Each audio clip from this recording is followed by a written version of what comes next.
주말인 어제도 코로나19 신규 확진자가 1,324명 발생하며 사흘 연속 1,300명대를 기록했습니다. 확산세 차단을 위해서 내일부터 수도권에서는 새 거리두기 최고 단계인 4단계가 적용이 되는데요. 관련 내용 전문가 모시고 자세하게 분석을 해보겠습니다. 김윤 서울대 의료관리학 교실 교수 나와 계십니다. 안녕하십니까? 안녕하십니까? 네. 자, 저희가 전해드린 대로 어제 코로나19 신규 확진자 1,324명 발생을 했습니다. 지금 사흘 연속 1,300명대를 기록을 했는데요. 어제 발생 상황 어떻게 보셨습니까? 네, 주말임에도 불구하고 1,300명대를 기록하고 있어서 아마 주 초에는 확진자 수가 더 증가할 것으로 예상이 됩니다. 네. 이제 정부가 사회적 거리두기 단계를 격상하기로 공표한 다음부터 이제 국민들의 이제 활동들이 좀 줄어들고 있기 때문에 이제 그 영향으로 다음 주, 그러니까 이번 주를 지나고 다음 주가 되면 그 효과가 본격적으로 나타날 것으로 예상됩니다. 네. 그러니까 달리 말씀드리면 그 시작하는 주에 주말 정도까지는 증가세가 상당 기간 이어질 가능성이 높다고 생각합니다. 그러니까 이번 주까지는 증가세가 좀 계속될 것 같고 네. 다음 주부터는 좀 조심스럽게나마 조금 이제 줄어드는 모습을 볼 수 있지 않을까 이제 그런 그렇습니다. 말씀이셨는데요.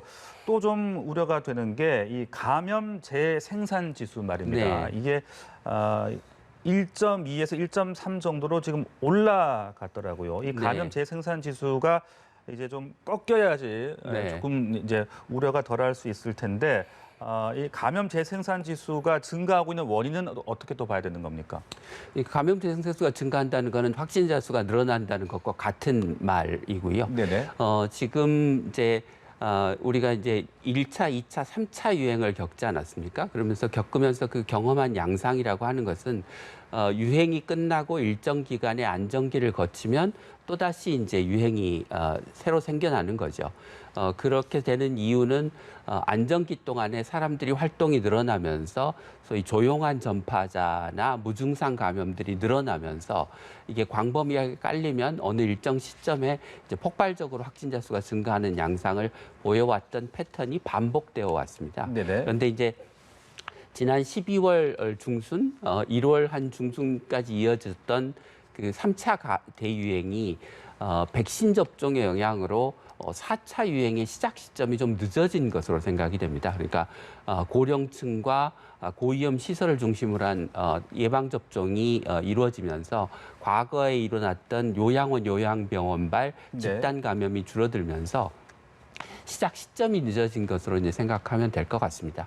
3차 유행에서도 재생산 지수는 한 1.2에서 1.4 사이를 왔다 갔다 했었고요.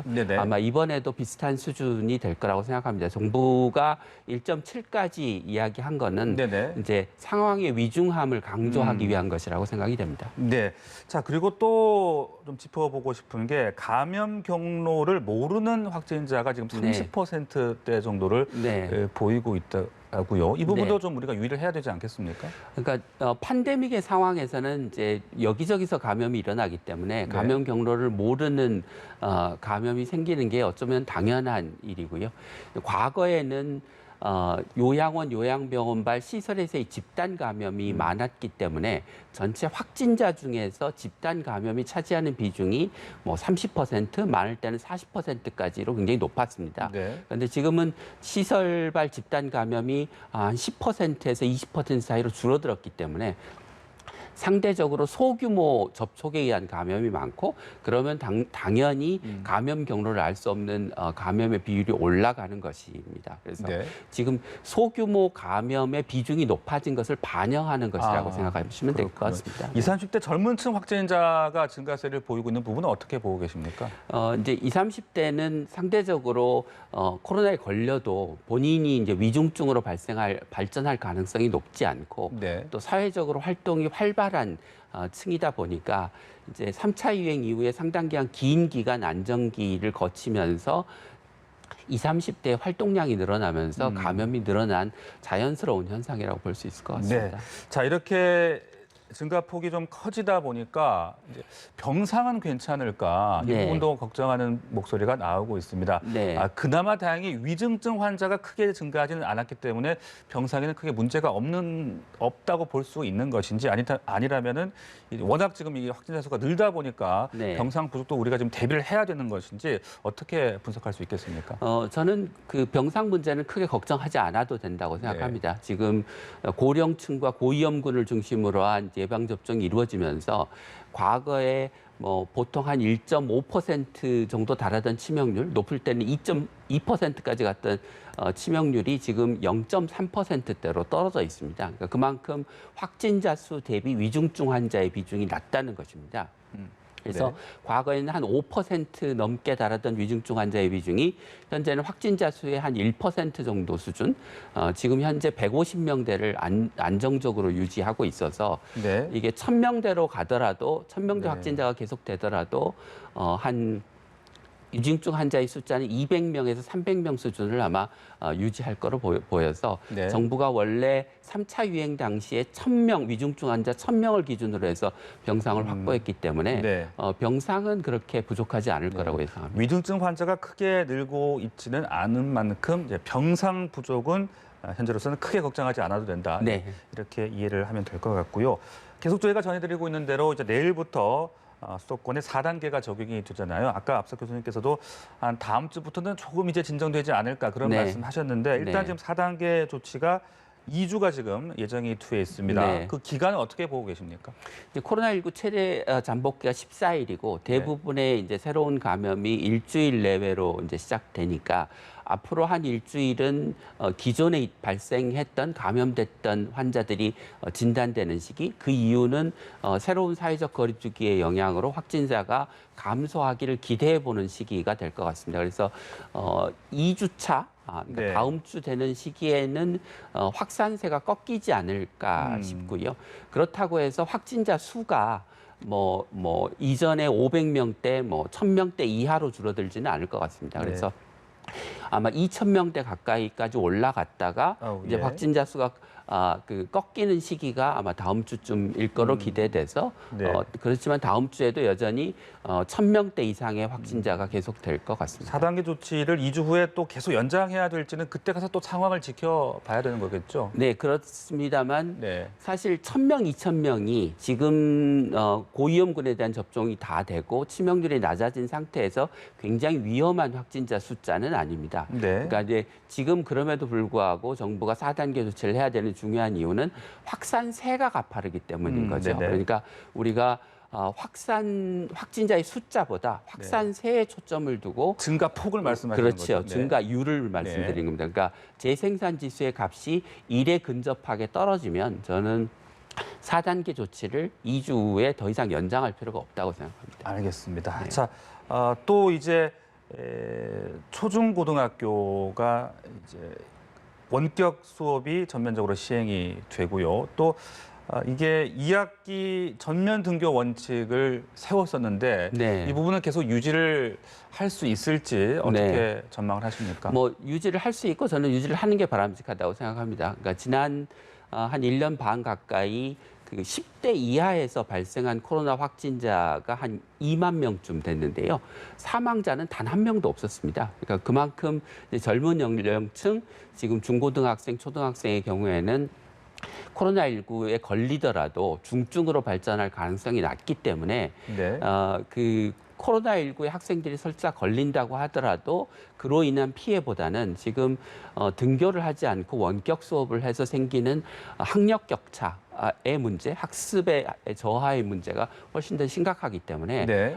그걸 감수하고라도 그러니까 학교에서의 감염 발생을 감수하고라도 학교의 문을 열어야 된다고 생각하고요. 네. 그다음에 이제 새로 2학기가 시작되는 8월 말쯤이 되면 네. 아마 상당수의 전 국민의 한 50% 가량은 1차 접종을 완료한 상태이기 때문에 네. 학생들이 감염돼서 예를 들면 부모들에게 전파시키거나 하는 그럴 가능성 굉장히 낮을 거라고 생각합니다. 네, 여름방학이 끝날 때까지는 또 네. 조금 이제 시간이 남아 있으니까 있으니까요. 네. 네. 가급적이면 전면 등교 원칙을 유지하는 것이 적절하지 않겠냐 이런 말씀 해주셨습니다. 자, 그리고요. 수도권의 확산세가 가장 큽니다만은 또 비수도권에서도 확산세가 지금 늘고 있단 말입니다. 그리고 이게 4단계 조치를 수도권에서만 하다 보니까 그럼 비수도권 지역으로 또 뭐 원정을 가서 네. 예, 그렇게 가시는 분들도 계시다 보니까 다른 지역의 어떤 풍선 효과를 걱정하는 분들도 계시거든요. 네, 그렇습니다. 네, 그 네. 부분은 어떻게 제가 대응을 해야 되겠습니까? 휴가철과 겹치면서 네. 이제 수도권에 계신 분들이 이제 지방에 그 휴가를 가거나 네. 하는 과정들을 거치면서 수도권의 감염이 지방으로 전파되는 거는 어쩌면 불가피해 보입니다. 이걸 막으려면 수도권 인구의 인구 이동을 막아야 되는 네. 봉쇄 조치를 해야 되는데 예. 이게 무슨 봉쇄 조치를 해야 될 정도의 우리가 위기 상황에 그건 놓여 더 있는 거는 쉽지 않겠죠. 아니라서 네. 예, 그렇습니다. 그런데 이제 가능한 한 휴가 기간이라도 어디 가지 마시고 집에서 휴가를 조용히 보내시기를 국민들에게 권고드리고 네. 설사 이제 이동을 하더라도 방역 수칙을 최대한 지켜서 네. 예, 나 자신도 보호하고 다른 분들에게 피해를 끼치지 않도록 하는 그런 기본 방역 수칙의 기본을 다시 한번 좀 강조드리고 싶습니다. 비수도권에서도 거리두기 단계를 격상해야 되는 것 아니냐 이런 부분은 어떻게 생각하십니까? 이제 만약에 비수도권 지역의 확진자 수가 크게 늘어나면 네. 격상을 해야 되겠지만 미리 선제적으로 격상하는 방식을 늘 택하면 예. 우리가 확진자 수가 적어도 사회 경제 활동에서의 심각한 제약을 받는 상황이 계속되기 때문에 그런 이 미리 예방적으로 네. 사회적 거리두기의 단계를 강화하는 것은 바람직한 것 같지는 않습니다. 네, 자 이렇게 상황이 좀 심각해지다 보니까 백신 접종의 속도를 좀 더 냈으면 하는 그런 바람 갖는 분들 네. 많이 계실 것 같은데요. 지금 접종 현황이 한 30% 정도 되더라고요. 네. 접종률 어떻게 보고 계시는지 그리고 이 접종률이 어느 정도까지 좀 올라가야지 어떤 확실한 효과를 좀 기대할 수 있겠습니까? 네, 뭐 지금 백신의 접종의 속도는 뭐 전적으로 백신 공급 물량에 네네. 따라서 결정이 되는 상황이라 뭐 7월에 이제 일부 한 1,000만 도수 정도의 접종이 가능할 것 같고 이제 8월이 되면 접종 물량이 상당히 많이 들어오게 될 것 같습니다. 네, 그 접종률이 얼마까지 올라가면 우리가 일상으로 돌아갈 수 있냐 네네. 이런 질문들은 이제 계속 하시는데 네. 사실은 정부가 목표한 70%의 접종률을 달성해도 지금 델타 변이와 같은 변이 바이러스의 전파력이 워낙 높기 때문에 네. 우리가 마스크를 벗고 코로나 이전의 상황으로 돌아가기는 쉽지 않아 보입니다. 그러니까 싱가포르나 최근 영국에서 취한 조치처럼 백신 접종률이 일정 수준 이상 올라가면 우리가 코로나와 공존하기 위한 새로운 사회 시스템을 만들려고 하는 노력이 필요할 것 같습니다. 그래서 일상생활을 계속하면서도 네. 또 방역 수칙을 계속 지키는 그런 상황이 당분간 지속되지 않을까 싶습니다. 델타 변이 잠깐 말씀을 하셔서요. 이 델타 변이 바이러스에 대한 대응을 어떻게 해야 될 것이냐. 이 부스터샷을 개발을 반드시 해야 되는 것인지 그 네. 부분은 어떻게 봐야 되는 겁니까? 지금까지 나온 결과로는 이제 결과가 약간 엇갈리긴 하지만 네. 기존 백신들이 델타 변이에 충분히 효과적인 것은 같습니다. 그러니까 효과가 기존 바이러스에 비해서 떨어지긴 하지만 많이 떨어지지 않는 수준이고요. 네. 이스라엘의 연구 결과가 백신 효과가 많이 떨어지는 것으로 나왔는데 이스라엘의 연구의 경우에는 무증상자나 경증 환자까지 포함한 것으로 보입니다. 네. 그렇기 때문에 약간 임상적으로 의미 없는 감염까지를 포함해서 백신의 효과를 측정한 것이라 백신의 효과가 상대적으로 낮게 나온 것이라고 생각됩니다. 네. 부스터샷은 만약에 그 2차 접종까지를 다 맞은 사람에서 돌파 네. 감염이 굉장히 많이 증가하면 그때 가서 부스터샷의 접종 필요성을 네. 논의해야 될 것 같습니다. 미국에서는 현재로서는 필요 없다 그런 또 반응을 네, 하더라고요. 그렇습니다. 우리가 이제 변이 바이러스가 사실은 네. 코로나19의 감염이 창궐하는 곳에서 생기는 것이기 때문에 선진국을 중심으로 백신을 독점하면 독점할수록 새로운 변이가 출현할 가능성이 더 높아집니다. 네. 그래서 부스터샷을 물론 맞으면 면역력은 올라가고 그 나라에서의 감염은 줄어들겠지만 새로운 변이가 어차피 외부에서 유입되는 것이기 때문에 네. 바람직하지 않은 방식이라고 생각됩니다. 알겠습니다. 지금까지 코로나19 관련 상황들 김윤 서울대 의료관리학교실 교수와 함께 자세하게 짚어봤습니다. 교수님 말씀 고맙습니다.